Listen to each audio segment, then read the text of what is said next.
नमस्कार, आप देख रहे हैं बहस बिहार की और आपके साथ मैं हूं विवेक। आज चर्चा का विषय है कि शराबबंदी पर फिर से क्यों ना सोचा जाए। ऐसा इसलिए नहीं है कि जो बेतिया में घटना घटी उसके बाद यह सोच पैदा हुई, या फिर इसके अलावा 2016 से लेकर जब से शराबबंदी लागू हुई तो यह सोच विकसित कर गई और आज हम इस चर्चा पर बैठ गए। ऐसी बात भी नहीं है। सवाल यह है फायदे और नुकसान का। समाज को क्या मिल पा रहा है, समाज किस एंगल पर अपनी सोच को विकसित कर रहा है, किस राह पर जा रहा है, किसे मुनाफा हो रहा है, और राजस्व का जो घाटा सहते हुए एक बढ़िया सोच नीतीश कुमार ने सभी के सामने रखी थी, उसका हो क्या रहा है। क्या नीतीश के सपनों को कोई पलीता लगाने की कोशिश कर रहा है? इन सारे सवालों का जवाब तलाशने की कोशिश करेंगे और चर्चा में शामिल होंगे। कुछ तस्वीरें सबसे पहले हम आपको दिखाएंगे, लेकिन जरा ऐसा नहीं है कि नीतीश कुमार ने ही सबसे पहले शराबबंदी लागू की थी। कैसे कैसे इसकी शुरुआत हुई, यह ग्राफिक्स के जरिए हम आप तक रखने जा रहे हैं कि आप देखें और समझने की कोशिश कीजिए कि क्या हुआ था साल 1977 में। जननायक कर्पूरी ठाकुर ने शराबबंदी की घोषणा की। रामसुंदर दास की सरकार आई तो शराबबंदी खत्म हो गई। कारण क्या बताया गया, यह भी सुनिए। शराब की कालाबाजारी हो रही है और कुछ अन्य वजहें भी हैं जिसके कारण शराबबंदी खत्म हो गई। बिहार में 1 अप्रैल 2016 मुख्यमंत्री नीतीश कुमार ने शराबबंदी की घोषणा की। बहुत ही दमदार तरीके से पटना में जीविका से जुड़ी महिलाओं ने इससे उठाया मुद्दे के तौर पर। नीतीश कुमार लौटे डायस की तरफ और उन्होंने ऐलान कर दिया कि नीतीश ने महिलाओं को शराबबंदी लागू करने का आश्वासन दिया था, यह कहते हुए कि अगर सरकार बनती है तो हम इसे लागू करेंगे, और सरकार गठन के 4 महीने बाद ही इसे लागू कर दिया गया। तो इस बड़े ग्राफिक्स के जरिए हम समझाने की कोशिश कर रहे हैं कि किस तरीके से देखिए समाज बदलता, समाज का जो भाव है उसे भी बदलने की जरूरत होती है। जब हिंसा चरम पर हो गई तो नीतीश कुमार को लगा कि शराबबंदी इसका मुख्य कारण है। शराबबंदी को अगर हम पूरी तरीके से लागू कर देते हैं तो शायद इसका फायदा हमें देखने को मिलेगा, और कई अर्थों में ये देखने को मिला भी। लेकिन अभी जो चल रहा है, एक बड़ा सिंडिकेट जो तैयार हो गया है, इस पर सवाल खड़े हो रहे हैं। गिरफ्तारियां हो रही हैं, कहीं कोई दिक्कत नहीं है, पुलिस की पीठ थपथपानी चाहिए, लेकिन माफिया और पुलिस की जो सांठगांठ है उसकी खबरें भी हम लगातार चलाते हैं, और यह बात बिल्कुल असरदार तरीके से वहां तक पहुंचनी चाहिए जहां से असर संभव हो। एक एक कर हम अपने मेहमानों का परिचय कराना चाहेंगे। हमारे साथ अरविंद निषाद हैं, प्रवक्ता जेडीयू से, मृत्युंजय तिवारी प्रवक्ता आरजेडी से, कुंतल कृष्णा प्रवक्ता कांग्रेस से, शिशिर कौंडिल्या है प्रवक्ता हम से। बहुत बहुत स्वागत है आपका इस चर्चा में शामिल होने के लिए। और सरकार तो कटघरे में इसलिए खड़ी रहती है कि सरकार जिनकी होगी सवाल उन्हीं से पूछे जाएंगे, इसलिए सरकार अपनी तैयारी कर आई होगी। आशा करते हैं अरविंद निषाद जी ने पूरी तैयारी की होगी। और ज्ञानवर्धन करें उससे पहले पुलिस प्रशासन का एक्शन क्या रहा, यह डेटा भी हम फायर करने जा रहे हैं, दिखाने जा रहे हैं कि अब तक क्या हुआ। जरा इसे भी नजदीक से समझने की कोशिश कीजिए कि पुलिस का एक्शन जो है क्या है। अप्रैल 2016 से मार्च 2021 देखिए, एक एक कर 72,443 लोग गिरफ्तार किए गए। इसमें प्रशासन का एक्शन हम आपको दिखा रहे हैं। 38,19,443 लीटर शराब जब्त की गई, जिसे बाद में नष्ट किया गया। 60 पुलिस पदाधिकारियों को हटाया गया, उनके ऊपर एक्शन हुआ।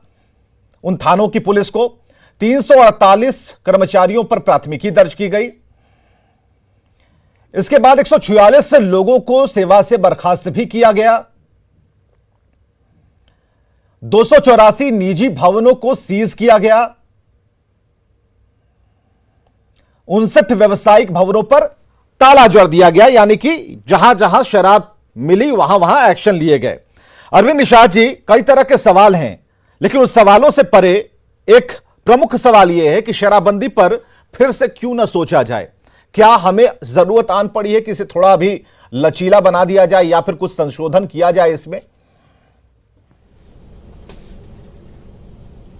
नहीं, देखिए विवेक जी, ये नेक नियति और समाज में खुशहाली का माहौल कायम रहे, इसके लिए हमारे शादी विवाह पार्टी में शांति तरीके से कैसे हम सामाजिक सरोकार से हम विवाह संपन्न कराएं, इसको ध्यान में रखते हुए माननीय मुख्यमंत्री नीतीश कुमार जी ने शराबबंदी का अभियान चलाया। उसमें खासकर महिलाओं की मांग पर, और महिलाओं की मांग पर उन्होंने न केवल आश्वासन दिया, भरोसा दिया, बल्कि उस पर खरा उतरा। 4 महीने के बाद ही उन्होंने सरकार में आने के बाद शराबबंदी का अभियान चलाया।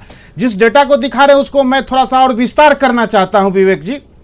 मैं आपको बताना चाहता हूं कि इन 5 वर्षों में शराबबंदी के 5 साल के बाद 2,55,111 मामले दर्ज किए गए, 3,39,401 लोगों की गिरफ्तारियां हुई, 51,70,000 देसी शराब जब्त किए गए, 94 लाख लीटर विदेशी शराब जब्त किए गए, 3,39,401 लोगों की गिरफ्तारियां हुई, 470 अभियुक्तों को माननीय कोर्ट ने सजा सुनाई, 620 पुलिसकर्मियों पर विभागीय कार्रवाई हुई, 60 थानाध्यक्षों को थाना अध्यक्ष के पद से हटाए गए, लाइन हाजिर किए गए, 348 कर्मचारियों पर प्राथमिकी दर्ज की गई जो बिहार सरकार के कर्मचारी हैं, 186 लोगों को सेवा से बर्खास्त किया गया,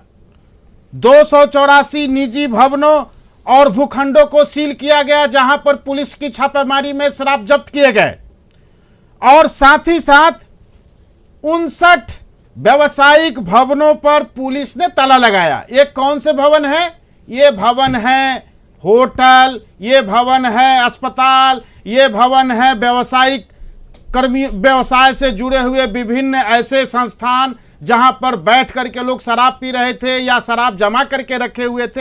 ऐसे लोगों के यहाँ छापेमारी की गई और पुलिस ने भारी मात्रा में उन गिरफ्तारियां की और 59 व्यवसायिक भवनों को सील किया।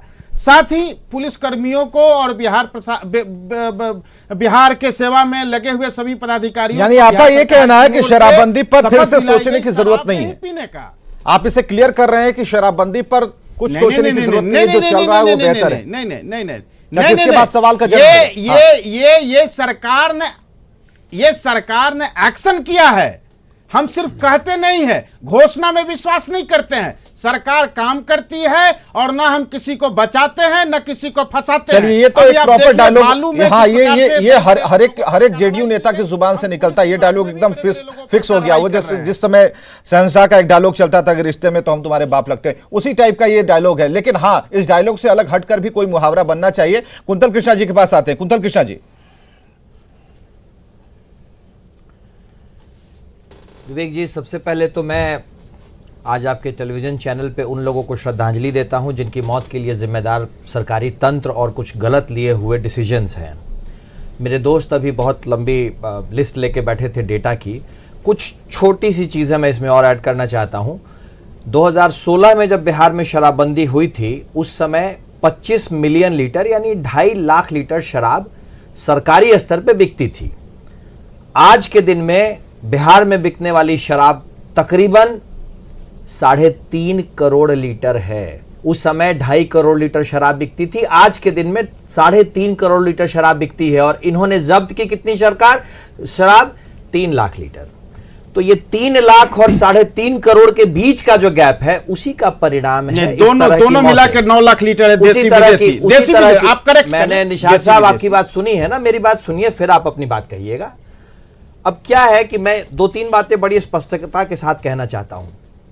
शराबबंदी के आइडिया से परहेज नहीं है, मैं शराबबंदी के आइडिया का पुरजोर समर्थन करता हूं, पर जिस तरीके से बिहार में शराबबंदी लागू हुई उस चीज का मैं विरोध करता हूं। 2016 में जब शराबबंदी लागू हुई, उसके पहले शराब नीति के तहत लगभग हर पंचायत में शराब की दुकानें खुलवा दी गई थी, शराब पीने की छूट दी गई थी। और अचानक से चुनाव परिणाम के बाद बिहार सरकार ने शराबबंदी नीति लागू कर दी। अब साहब, एक बात मैं बड़े स्पष्ट शब्दों में कहना चाहता हूं, दुनिया भर के एक्सपेरिमेंट्स का नजीर आप उठा लें, दुनिया भर में ऐसा कोई कानून नहीं बना जो शराब पीने पे रोक लगा सके। शराबबंदी के लिए सबसे सशक्त अस्त्र एजुकेशन और बिहेवियरल चेंज ही होता है, पॉलिटिकल विल ही होता है। नीतीश कुमार जी बिहार सरकार के मुखिया बहुत परिपक्व इंसान हैं। तो अरविंद निशा जी, आपको लगता है कि स्वेच्छा से ये फैसला लिया जाता है? कोई भी व्यक्ति विशेष जो है स्वेच्छा से फैसला लेता है कि हमें शराब पीनी है नहीं पीनी है, फैसला वो ऑन द स्पॉट वहीं पर हो जाता है।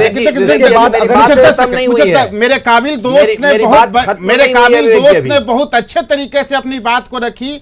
मैं इनको बताना चाहता हूं कि जिस समय शराबबंदी का अभियान लाया गया उस समय कांग्रेस पार्टी सरकार में शामिल थी। अगर इनको ऐसा लग रहा था उसी समय सवाल उठाना चाहिए था। एक नंबर 2, संविधान में संविधान के मौलिक अधिकार में कहीं यह वर्णन नहीं है कि मानव को शराब पीना चाहिए, यह उनका मौलिक अधिकार है। इसी संदर्भ में कई पक्ष के लोग हाई कोर्ट, सुप्रीम कोर्ट गए, लेकिन माननीय सुप्रीम कोर्ट ने, माननीय कोर्ट ने इन सभी दलीलों को नकारते हुए बिहार सरकार के फैसले को सराहा और बिहार में कंटिन्यूड शराबबंदी के पक्ष में अपना फैसला सुनाया। इसलिए अरविंद निषाद साहब को मैं बात बताना चाहता हूं कि सरकार द्वारा कोई भी लिया गया फैसला जिससे कि हजारों लोगों की मौत हो जाए सिस्टम की जिम्मेदारी से, उस फैसले पे पुनर्विचार करना चाहिए। मैं फिर कह रहा हूं, मैं अपने दोस्त अरविंद निषाद जी को फिर से बात कह रहा हूं कि शराबबंदी के विचार का समर्थन है, पर उसके द्वारा किए गए तरीकों पे हमें ऐतराज है। मैं विवेक जी आपको एक बात बहुत स्पष्ट रूप से बताना चाहता हूं, शराबबंदी जिस तरीके से बिहार में हुई उसके बहुत सारे इंप्लीकेशंस हो गए। सबसे बड़ा इंप्लीकेशन, पहले से ही बदनाम बिहार पुलिस की लोअर कांस्टेबलरी और ज्यादा करप्ट हो गई और लोअर रैंक के ऑफिसर्स भी करप्ट हो गए। इसी का नतीजा हुआ कि शराब हर घर हर जगह उपलब्ध है। आप बताइए, सरकार के बताइए, आप सरकार के सहयोगी, सरकार के सहयोगी, आप बताइए कि कहां शराब मिल रहा है, कहां बताइए। पुलिस कार्रवाई करेगी, सहयोगी पुलिस कार्रवाई करेगी, आप बताइए। नहीं, आप बताइए, आप बताइए। मैं आपको चैलेंज दे रहा हूं, मैं आपको चैलेंज दे रहा हूं, पूर्व मुख्यमंत्री मांझी जी ने यह बात कही, आप उनसे भी जाके ये सवाल करें। उन्होंने ये बात कही कि शाम के वक्त अगर सही में शराबबंदी का कानून लागू कर दिया जाए तो सरकार के बड़े बड़े चेहरे जेल में नजर आएंगे। आप उनसे जाल के सवाल करें। और आप लोग बारंबार शराब से हो रही मौत इस बात को दर्शाती है कि आपके यहां शराब उपलब्ध है, पर दिक्कत यह है कि आपकी अदूरदर्शी नीतियों के कारण जहरीली और नकली शराब भी उपलब्ध उतनी ही ज्यादा मात्रा में है। चलिए बात वहीं पर आकर फिर से रुकती है कि क्या शराबबंदी पर फिर से सोचने की जरूरत है। अरविंद निषाद, इसे तो कोट करना पड़ेगा क्योंकि ठीक है, मांझी जी तरीके पे सोचने की जरूरत है। तरीके पे सोचने की मांझी जी ने कई बार कहा, अभी दिल्ली में गए तो उस समय भी यही आवाज उन्होंने उठाई कि यहाँ पर थोड़ा लचीला माहौल अगर होना चाहिए। हमारे साथ प्रवक्ता आरजेडी मृत्युंजय तिवारी जी भी मौजूद हैं। मृत्युंजय तिवारी जी, क्या आपको ऐसा लगता है समय आ गया है और जो गतिविधियां हैं, जिस तरह की खबरें हम तक सामने आती हैं, क्या शराबबंदी पर फिर से सोचने की जरूरत है? देखिए विवेक जी, आज बहुत ही महत्वपूर्ण विषय पर आपने चर्चा शुरू की है। जो भी कानून बनता है, कोई भी कानून तो किसी खास उद्देश्य के लिए बनाया जाता है। और जिस समय शराबबंदी कानून लागू हुआ था उस समय हम लोगों की सरकार थी, महागठबंधन की, और जिस उद्देश्य के लिए ये कानून बना वो उद्देश्य से इसलिए भटक गया क्योंकि बीच में ही आपने देखा किस तरह से सरकार ही अवैध तरीके से बन गई पलटी मारकर। तो जिस उद्देश्य को पूर्ति के लिए सरकार ने संकल्प लिया था, सब लोगों ने, विधानसभा में बिहार की जनता ने भी, वो संकल्प पूरा नहीं हुआ। और बीच में जिस तरह से सत्ता के संरक्षण में शराब माफियाओं को, शराब की कालाबाजारी और तस्करी होने लगी, इसी का नतीजा है कि रोज प्रतिदिन ये खबरें आने लगी कि हर जिले में जहरीली शराब से लोगों की मौत होने लगी। अब जहरीली शराबबंदी कानून लागू होने के बाद कैसे बिक रहा है, इस पर प्रशासन ने कभी जांच पड़ताल नहीं की, खाना पूर्ति की गई। जितने लोग जेल में बंद हैं, अभी हमारे छोटे भाई बता रहे थे अरविंद निषाद जी, ये हुई वो हुई, हम उतना डिटेल नहीं जानते हैं।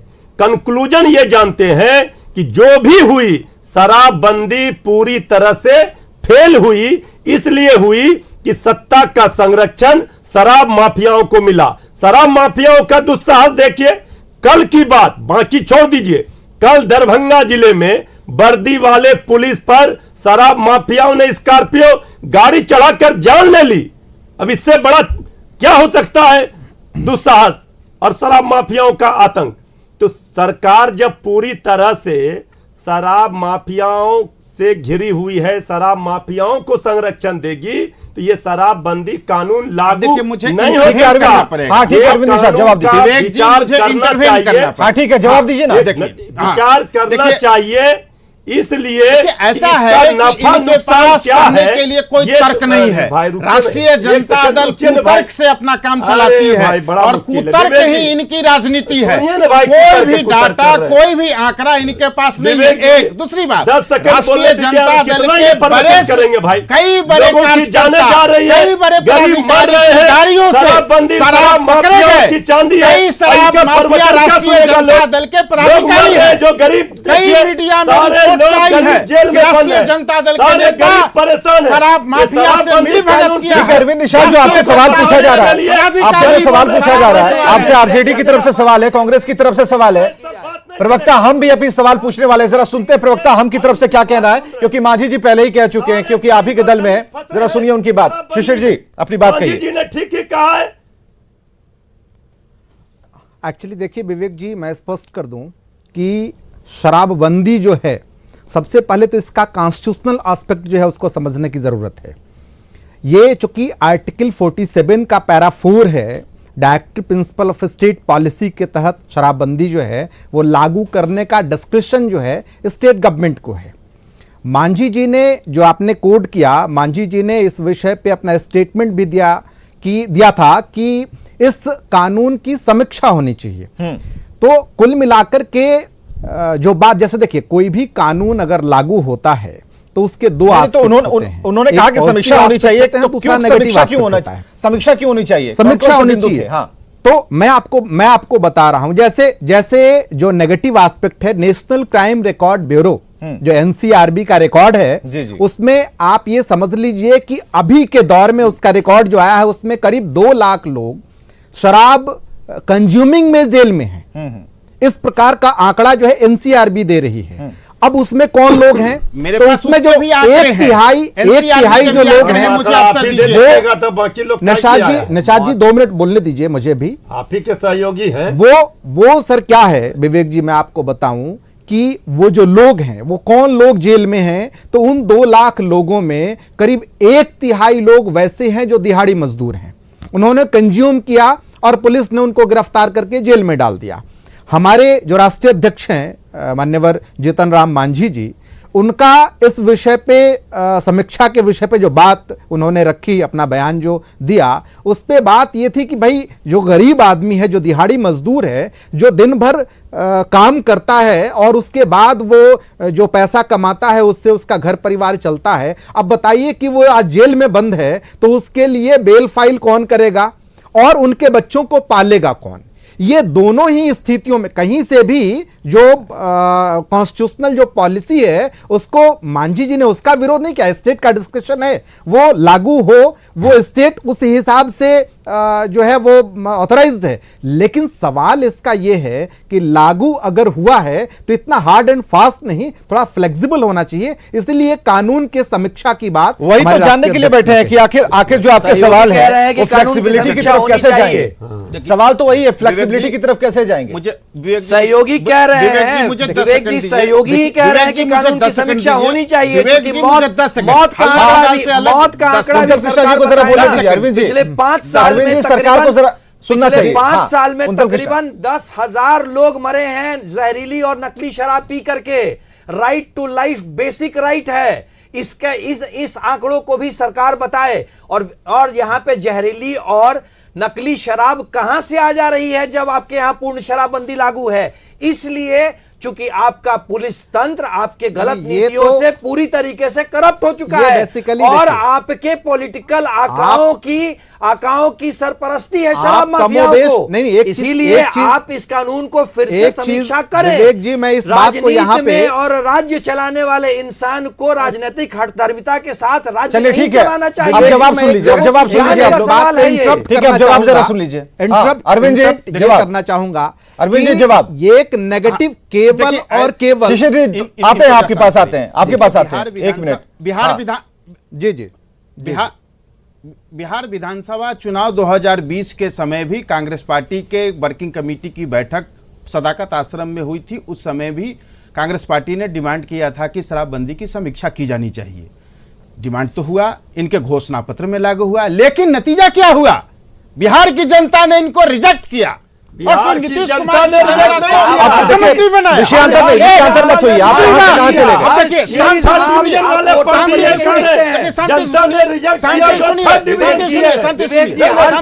अरे आप लोकसभा में सुन रहे हैं, लोकसभा में सुन रहे हैं, लोकसभा में सुन रहे हैं, लोकसभा में सुन रहे हैं, लोकसभा में राजद सुन रहे हैं, लोकसभा में राजद सुन रहे हैं, विधानसभा में 80 से घट के 75 आ गए, 80 से घट के 75 आ गए, लोकसभा में सुन रहे हैं। अरविंद निशा जी एक मिनट, अच्छा एक मिनट आप लोग शांत रहिए जरा। अरविंद निशा जी से जरा बात हो जाए हमारी। अरविंद निशा जी, आप देखिए, अरविंद निशा जी कितने नंबर से आए आपको इलेक्शन में आपको पता है, ठीक है। महिलाओं को, जीविका दीदियों को जो आश्वासन आपने दिया, आपने जो आश्वासन दिया उसके आधार पर आपकी सरकार बनी। फिर क्या हो गया कि महिलाएं, वही महिलाएं जो आपकी वोटर थी, वो कहीं और चली गई किसी और दल में, आपका पायदान नीचे गिर गया। तो शराबबंदी पर से यहां तो भरोसा टूटा है। देखिए, जनता ने तो नकार दिया ना विवेक जी। सरकार चलाने के लिए माननीय मुख्यमंत्री नीतीश कुमार जी को अपना जनादेश दिया है। माननीय मुख्यमंत्री जी इस बार भी सरकार चला रहे हैं, लेकिन गाल बजाने से काम नहीं चलता है।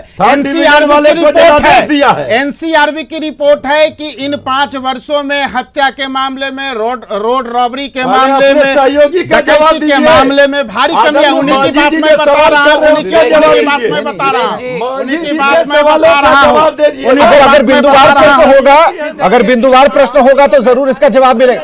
नहीं, ठीक है अरविंद निशा जी, सुनिए आज जरा सुनिए, ठीक है। जो आंकड़े आपको बताने थे आपने बता दिए हैं, लेकिन जरा सुनिए।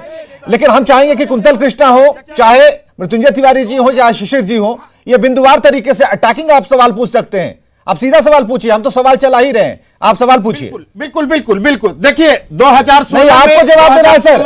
अरविंद निशा जी, आपको जवाब देना, आंकड़े नहीं पढ़ना है, आपको जवाब देना है। 2020 में 3149। रुक जाइए,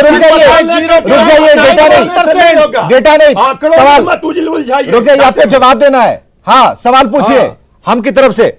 शिशिर जी सवाल पूछिए, बिंदुवार। नहीं, ये सवाल विवेक जी हमारा ये है कि आरजेडी के जो हमारे साथी हैं, सीनियर लीडर हैं, वो आपका सवाल क्या है सर? क्योंकि समय की कमी होती है, आपका अपना सवाल शराब सरकार से, शराबबंदी का जेडीयू के प्रवक्ता मौजूद है जवाब देने के लिए, सवाल पूछिए। जी, मैं वही बात कर रहा हूं। क्या शराबबंदी का पॉजिटिव एस्पेक्ट नहीं है? ये जो विपक्षी आरोप आज लगा रहे हैं, इस बात को भी समझने की जरूरत है। और जो नेशनल क्राइम रिकॉर्ड ब्यूरो के दोनों आंकड़े हमारे नेता तेजस्वी यादव डिप्टी अगर बात करें आप, तो आपको स्पष्ट समझ में आएगा समीक्षा कहां होनी चाहिए और जरूरी कहां है। ये दोनों ही चीजों को समझने की जरूरत है। किसी प्लान को बनाते हैं तो उससे पहले गरीबों के साथ जो अत्याचार हो रहा है। नहीं, ऐसे आपकी रिपोर्ट हम मान रहे हैं। सरकार में है, समीक्षा करवाइए ना भाई। कैसे होगी समीक्षा? सरकार में है तो समीक्षा करवाइए। सरकार के सामने सरकार के सामने बात हमारे नेताओं ने रखा है। जेडीयू और हम पार्टी में विरोधाभास है, वो समीक्षा करने के लिए तैयार नहीं है। जिस हमारे को रिजेक्ट कर दिया, हमारे सरकार के नीतियों में हमारे ग्राफिक्स को जरा देखते हैं कि आखिर प्रशासन का एक्शन कैसा है और प्रशासन का एक्शन अब तक क्या क्या हुआ। एक बार फिर से हम जरा स्क्रीन पर लाने की कोशिश करते हैं, यहां पर बिल्कुल मेरे सामने और दिखाते हैं आपको कि प्रशासन का एक्शन कैसा रहा। और उस ग्राफिक्स के जरिए तो अभी तक जो ये आंकड़ा आपके सामने चल रहा है और इस आंकड़े के जरिए हम दिखाने की कोशिश कर रहे हैं इस ग्लास पर कि कैसे कैसे एक्शन लिए गए हैं, प्रशासन ने कैसे कैसे एक्शन लिया है। और इस एक्शन के जरिए यह कोशिश की गई है कि शराबबंदी को लागू कराया जाए। सवाल कई उठ रहे हैं, सवालों में कई बातें हैं, खासकर जो कानून है उसके इंप्लीमेंटेशन को लेकर बातचीत हो रही है। शराब के जो माफिया हैं, जो कुरियर्स का काम कर रहे हैं, उन पर सवाल है। गिरफ्तारियां जो हो रही हैं, क्या उस नेक्सस को हम तोड़ पाने में कामयाब रहे, उन पर सवाल है। सवाल यह है कि जो सामाजिक सुधार की बात की जा रही है, आज आपने पता किया कि उसका लेवल क्या है। फिर सवाल है कि लाखों गिरफ्तारियों के बाद भी आप कह रहे हैं कि यह शराबबंदी सफल है, तो गिरफ्तारियां तो सफल हो सकती हैं, शराबबंदी कैसे सफल हुई इसका कुछ पता नहीं चल पा रहा है। तो चलिए, बहुत बहुत शुक्रिया हमारे साथ आने के लिए। समय की बेहद कमी होती है और इसलिए हम चाहते हैं कि पॉइंट टू पॉइंट बात हो, जिससे कि समय का उपयोग भी हो और तमाम चीजें स्क्रीन पर आपको नजर भी आए। बहुत बहुत शुक्रिया सभी मेहमानों का हमारे साथ जुड़ने के लिए और आने के लिए। खबरें लगातार जारी हैं।